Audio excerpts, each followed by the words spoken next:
Ang tagal ko ng craving to. Grabe, nakakapagod. Tapos ang init pa.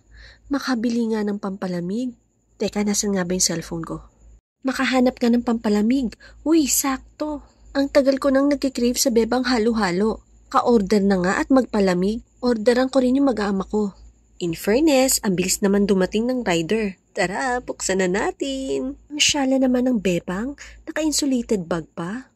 Wow! Nakaka-amaze lang kasi pagdating dito ng bebang halo-halo, sobrang perfectly frozen pa niya. Maayos ang delivery at hindi natunaw kahit sa sobrang init ng panahon. You know bakit ako nagkikrave sa bebang halo-halo?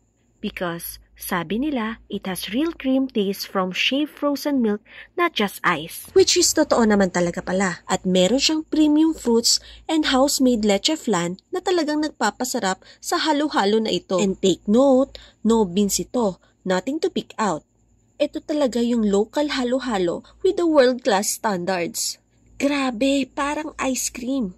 Craving solved na ako. Ikaw, kailan ka papadeliver?